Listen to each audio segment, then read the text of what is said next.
여러분 안녕하십니까? 여수 MBC 뉴스데스크입니다. 도내 16번째 코로나19 확진자가 순천의료원 내 음압병실로 이송됐습니다.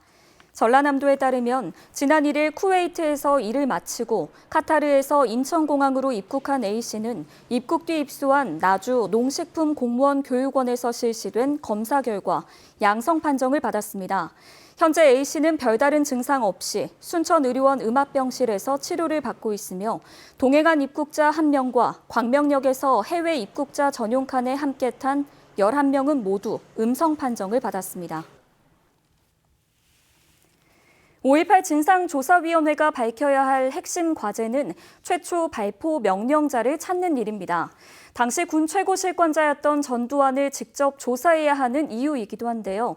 5.18 진상조사위는 전두환 소환 조사를 추진한다는 계획입니다. 남궁욱 기자입니다. 1980년 5월 광주 시민을 향해 총을 쏘라고 누가 명령했는가? 40년이 되도록 풀리지 않는 의문은 이번 5.18 진상조사위원회가 풀어야 할 핵심 과제입니다.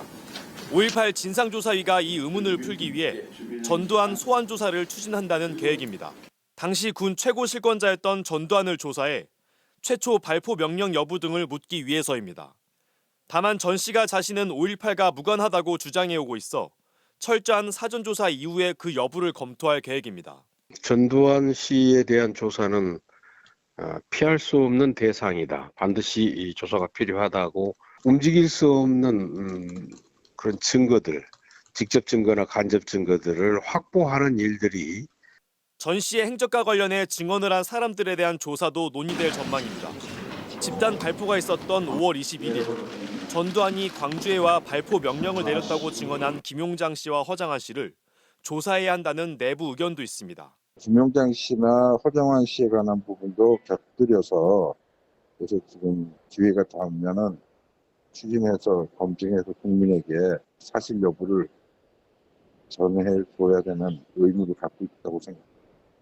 다만 증인이 출석을 거부할 경우 강제할 수단이 없는 점은 조사위 권한의 한계로 꼽히고 김용장 씨는 외부와 연락이 닿지 않는 상태로 알려져 조사가 이뤄질지는 알 수 없습니다. 이 같은 5.18 진상조사위의 본격적인 조사는 이달 12일부터 시작될 예정입니다.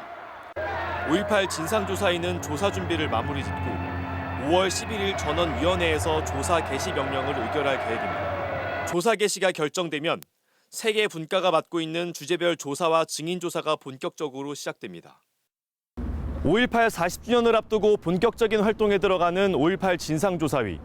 5.18을 향한 왜곡과 폄훼를 끝맺을 수 있는 진실이 담긴 조사 결과를 국민들은 기대하고 있습니다. MBC 뉴스 남궁욱입니다. 지역사회 내에서 찬반 논란이 일었던 고흥 녹동 해수탕 사업이 올해 초 시작됐습니다.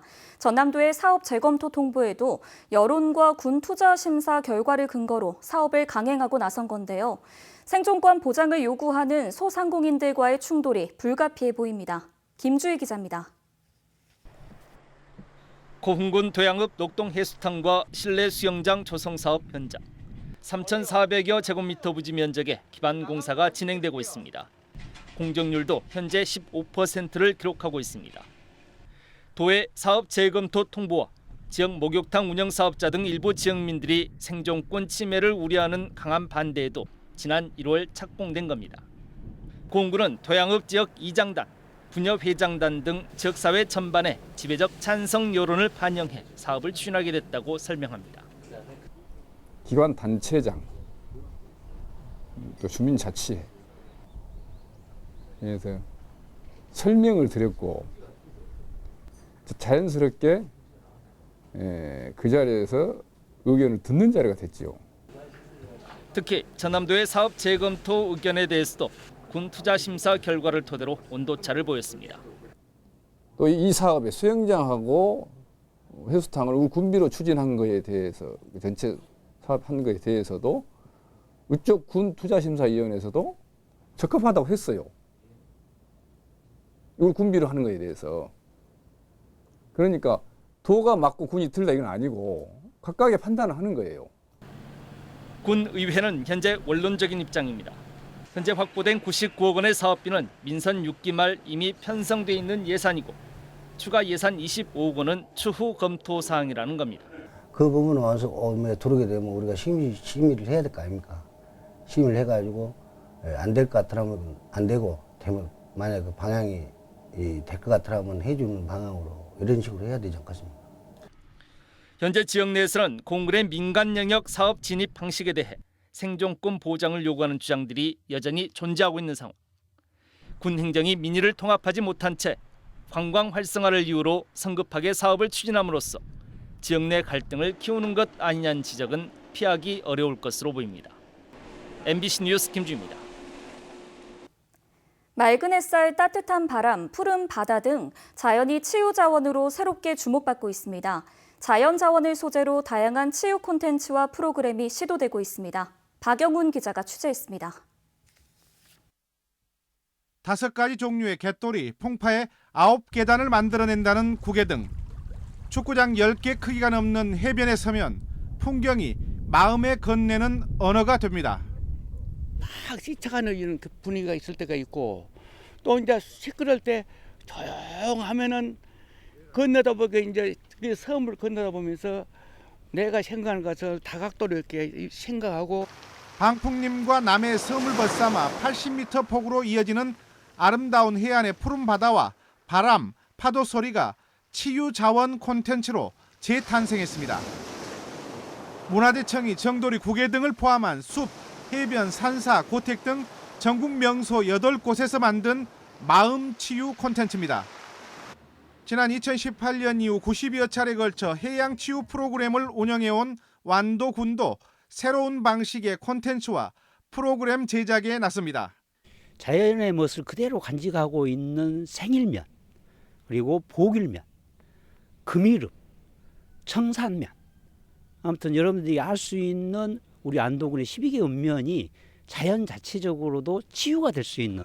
또한 태안, 울진, 고성과 함께 거점으로 선정된 완도군은 내년 말 신지 명사심리 해변에 지상 2층 규모의 전국 첫 해양 치유센터를 개장합니다. 모래찜질과 해수탕 등 대중성 높은 시설에 전문 치료사 30명 이상을 배치하는 치료실도 설치해 콘텐츠와 현실의 해양 치유가 공존하는 장을 선보일 예정입니다. MBC 뉴스 박영훈입니다. 4월 한 달 동안 여수시와 순천시의 인구가 모두 감소한 것으로 나타났습니다.